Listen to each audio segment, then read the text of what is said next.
একটু সুযোগ দাও, হুজুর একটু সুযোগ দাও। হুজুর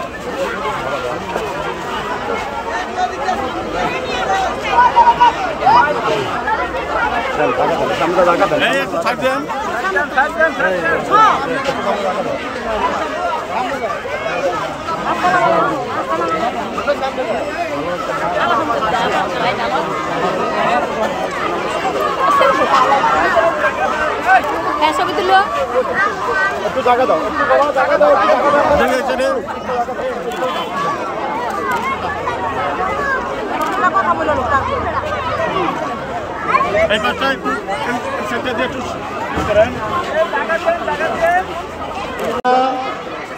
আমাদেরকে পারিবারিক যে শিক্ষা দিয়েছেন, পারিবারিক শিক্ষা, মানুষের পারিবারিক শিক্ষা হচ্ছে আসল শিক্ষা।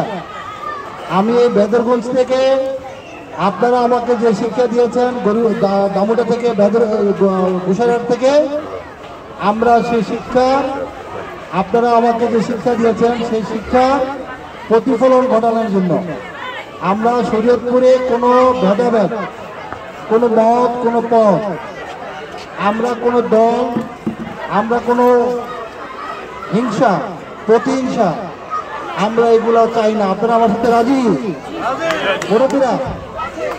মুরব্বীরা আপনারা আমার সাথে রাজি? আমরা আর কোনো শরীয়তপুরে আমরা আর কোনো হিংসা চাই না, আমরা কোনো প্রতিশোধ চাই না।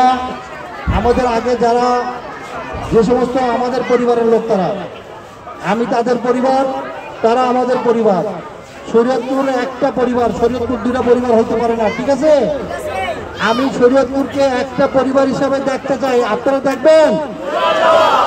আমরা শরীয়তপুরকে এমন এক জিনিস দিতে চাই, এক পরিবারভুক্ত হয়ে আমরা সমগ্র শরীয়তপুরকে, আধুনিক শরীয়তপুরে ইনশাআল্লাহ শহীদ রাষ্ট্রপতি জিয়াউর রহমান, দেশনেত্রী বেগম খালেদা জিয়া এবং আমাদের প্রিয় নেতা জনাব তারেক রহমান বিএনপির পক্ষ থেকে যে ৩১ দফা ঘোষণা করেছেন, সেই ৩১ দফার মাধ্যমে সমস্ত শরীয়তপুরে আমরা হিংসা, বিদ্বেষ, দল মত ভুলে গিয়ে আমরা ইনশাআল্লাহ আধুনিক শরীয়তপুর গড়ার প্রত্যয় ব্যক্ত করি। আপনারা আমার সাথে রাজি?